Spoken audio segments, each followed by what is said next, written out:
Too funny, too funny. All right, folks, speaking of funny, so last week, first of all, we had a conversation on Friday with our panel because we had a whole bunch of holy rollers, all kind of people on my Instagram, social media, all upset because I posted the video of this sister from the Caribbean, goes by royal.g on Instagram, whining. And of course, that's a phrase that is used in terms of a type of dance, okay? Ooh, I had people talking about, oh my God, she was looking like a prostitute, like a stripper, as if they've never actually visited any island countries. And so Michelle Hope, a sexologist out of New York, she, of course, was traveling in. She got here a little bit late, so we decided to go ahead and record our conversation.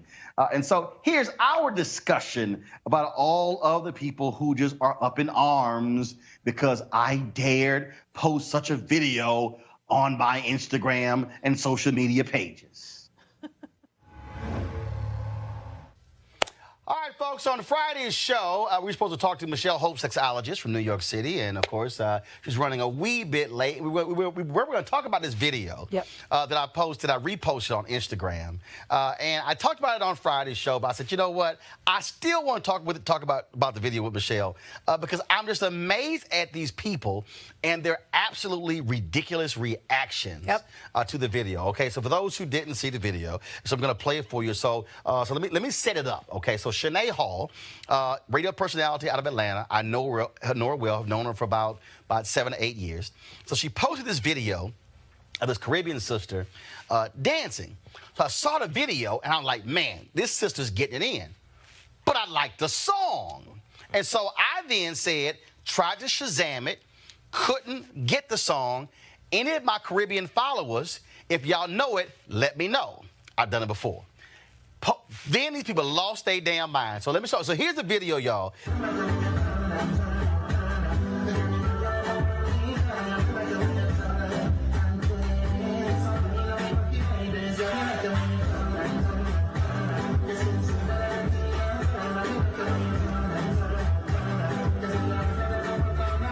Okay, nice jam. I like soca music. So, okay, so I put it out there on Instagram, on Twitter, on Facebook. Oh, you know that's not what you were looking at. D.L. Hughley even posted, he said, I didn't realize that was music going on. That was all the different reactions. Then you had these holy rollers. Oh, you a married man. I can't believe you posted that. That's disrespectful to your wife. No married man should be posting that. I mean, they started all this sort of stuff. Now, let me be real clear. I don't give a damn, okay? I don't care what they think, okay? My stuff's straight in my household, so I don't really care what they think. But it's amazing, and I also said, Michelle, that clearly a bunch of y'all don't have any passports. Because if you go to Caribbean countries, that's nothing. That's nothing when you see folks dancing, Trinidad, Tobago, Barbados, St. Croix, St. Thomas, Bahamas, Jamaica. I mean, that's the culture to soca music. Right, right. Well, I think what's really interesting, what if that had been a man that you had seen and had put that up? Then what would people say, right? And I think what that's rooted in is, one, not knowing your history, not knowing where these kinds of dances come from, and then two, the idea of rape culture. So for people to go immediately to, oh no, Roland, you're not looking at this for the music, you're hyper-sexualizing the individual in the video, and it doesn't sound to me like that's what you were doing, although, let's be real, she had moves. She had moves. I thought about that. My hips, the arthritis in my hips started when she started dirty whining, right? And I think that what we have to do in this hypersensitive time of really looking at sex and sexuality and what it means is we kind of have to go a little bit more internal and ask ourselves, what is it in me that's coming up, and why am I continuing to predicate these ideas? Because that's what's happening. Oh, that's not holy. Wait a minute, so now a woman can't dance to a song because automatically we think about sex? Well, and again, for me, that's also the problem in that, because first of all, as somebody who dances, I posted this video on Instagram. In fact, before I do that though, it was interesting. So this sister here, we go to my iPad. So this sister here, this is what she posted on my Instagram page. She said, for all the non-readers, he said, all caps, multiple times that he wanted the name of the song. Even still, even if he wasn't so, what if he posted this picture? You think his wife is going to jump down his throat over a repost? They've been married long enough not to have these insecurities. Y'all need a damn life. Somebody get rolling the name of the song. Okay, guess who replied? Who? My wife, J. Hood Martin. Hashtag say it again for the people in the back. Right. I think that that's also, it's sexual politics. It's policing politics. They're trying to police what you and your wife do. Or what they're trying to say is also, you're public. You shouldn't be posting these things because, you know, you're a known person. But see, again, that's them in their own minds hyper-sexualizing the video. It has nothing to do with you being public, you being married. It's policing. It's like public policing politics. How dare you tell me what I can post and how that's going to impact my relationship with my wife? You don't know what we do behind closed doors. Maybe your wife sent that to you like, babe, look at this. Who knows? And I think that that's a large part of some of the issues and breakdowns in communications we have in our community. But then also I think that, look, if I had said, oh, man, look at this fine sister getting it in, okay, then you can say whatever you want to say. I still think you're crazy. Okay, the bottom line is I said, I want the song. And you know what happened? I had a sister, Olivia.Bajan, B-A-J-A-N. She responded to it. She said, the song is Turner by Kevin Little, Soca King. I was like, thanks a bunch. Immediately went and downloaded it and then posted a video of me dancing to the song. And I'm going. I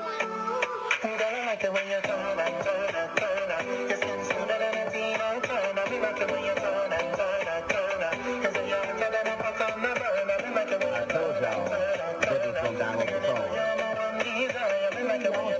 Never question above his motive. See, Kevin.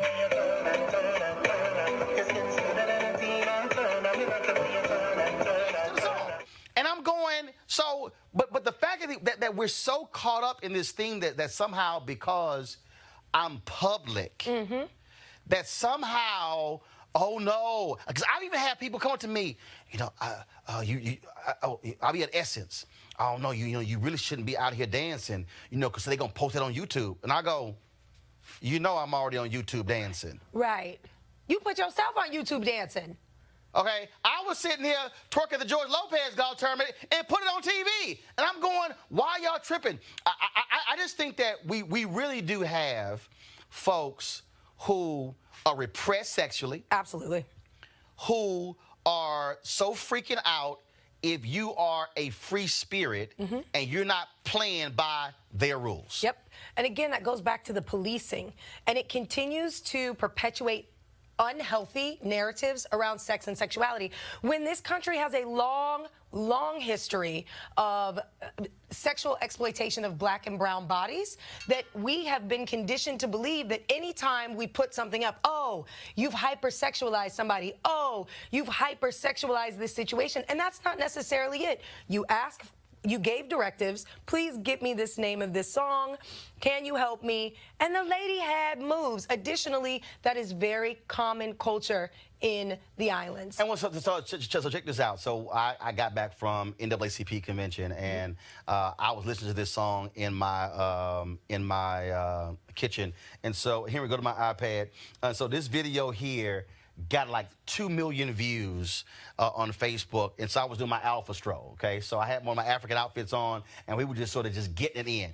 It's about 2 million plus views, okay? So let me go to another video, okay? Again, so people understand in terms of how I roll. So if I go to, there's another video that I posted, same thing, because, you know, I'm always dancing. You know this here. Yes. You know, I don't care.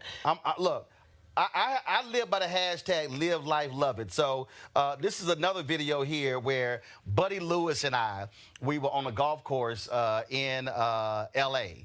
And I had my boombox going, and Chris Spencer said, I bet you wouldn't, he said, I bet you wouldn't put on Atomic Dog. All right. I said, okay, cool. Yep. And Buddy's an Omega. So guess what? We started sitting, we had a step off on the golf course. Now we waiting to tee off. Okay. And so the problem is, Buddy gonna kick. But see, Buddy gonna do this half spin. He can't do 360. See, Buddy Lewis, see, you saw that half. He couldn't go all the way around. But so again, so we always do these.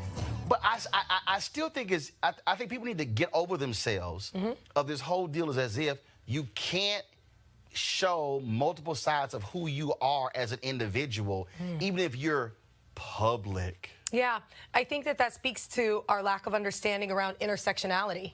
Intersectionality really speaks to our race, our culture, our class, where we were raised, the norms that came up in our family, and that all kind of implicates like who we are. We all have intersections, and in spaces where we are or have been oppressed, we sometimes, I think, take on those ideas and then we spew them back out onto our own people without taking a step back and saying, you know what, they're just having fun. Additionally, people are jealous. People, because of the way they were raised, because of the ideas that they carry with them, they don't see that they can have fun like you. And you know what? I think, of one, you've hit it. I think because you got people who are sitting at home who are mad. And it's like, how dare you? How dare you be a free spirit? How dare you put a hashtag, live my life, love it? Wait, way before Lil Duval did his song, Living My Best Life, that was my hashtag. Right. Because my deal is, I'm going to go out and dance. I'm going to go dance. I'm going to have fun. I'm going to have a good time. I don't care if you're watching, because you know what? I'm not going to go out and sit there and it's like, okay, somebody might be watching me. I mean, I had somebody tell me, they were like, yeah, you were at this club and you were dancing with this woman. I was kind of like, yeah, I was. I'm like, do you actually think I ain't going to dance with anybody? Matter of fact, I will dance with other women at a party at my wife at. Because she ain't going to dance all night. She like, look, I'm going to go sit down, but I'll dance 3-4 straight hours. But I just think that so many people out there who also have some jacked up relationships. Yep. Okay. My husband would never do that. Sounds to me like y'all got issues. Probably. Because why do you think if your partner goes and dances with somebody or reposts something that your relationship is over? It says to me that you're not secure in your relationship. And let's be real. We are people of color. We have been oppressed throughout history. And dance and singing and enjoying life has been a way for us to get through some of the hardest times. So I'm not quite sure why we are coming down on each other in a space where we feel alive, we feel full of joy. And if that is dirty whining, or if that is omega stepping or alpha stepping, then live your best life. That's all you got to do? Absolutely. Oh, but you forgot. I thought you were going to end it how you normally end it. What? Oh. Let your freak flag fly. Come on, baby. Y'all, I don't know. She just totally forgot. Yeah, Tell folks how they can reach you. All right, you guys can follow me at MHSexpert across all platforms, and keep an eye out for me. I got a few more things coming your way down the pipeline. All right, Michelle, always good to see you. Always great. Thank you. Oh, you got to love messing with people, Avis. Absolutely. I mean, I'm like, just, live a little. Travel. See the world. I say that's us. That's who we are. I say it all the time, Roland. First and foremost, people, in the words to Kid Cudi, stop trying to be God. That's not who you are. But more importantly, the thing is that if they think your IG is out of control, I'm so glad they aren't following me in my Snapchat. Oh. Michael. I was born. I don't think I want to follow your Snapchat. Listen, hold on, listen. I was reborn and raised in the words of The Weeknd. So, it is what it is. How many damn artists you gonna mention in today's show? He's dropping them all. Go ahead, Michael. In this world, Roland, I mean, what are we gonna say? Social media is just playing such an impact on how we live our lives, people's opinions on how we live our lives. And I think what you and the Sexpert said was exactly right. You can't give a damn. You got to live your life the way you need to live it for you and your family and your community. And that's why tomorrow, guess who's going to be on the show? The dancer, Royal G. So she's going to be on the show tomorrow. I hit her on the DM. She said, this is what she said. Really? She said, thank you. She said, thank you. No. Get ready for the I don't know her. I don't know her. If you thought you were getting comments before, wait till you get these new ones. First of all y'all calm the hell down. What she said was, she said, thank you for defending our culture. And that's the thing. And so I've had some people already on Periscope, oh, I don't like this topic. Well, get the hell over it. Every topic ain't for you. But there are people who are learning. Because, look, let's just be honest. There are a lot of us who don't travel to these countries. We don't understand. I had a sister who was telling me, oh, my God, she's looking like a stripper. And I'm going, but that's the culture. Again, America's puritanical views have also been placed upon us as African Americans. And so we need to learn about our own people who are in other countries and learn about those cultures and not say, here are our values we're putting on you. So tomorrow, it's time to go to class. And maybe some of y'all will learn how to wind up.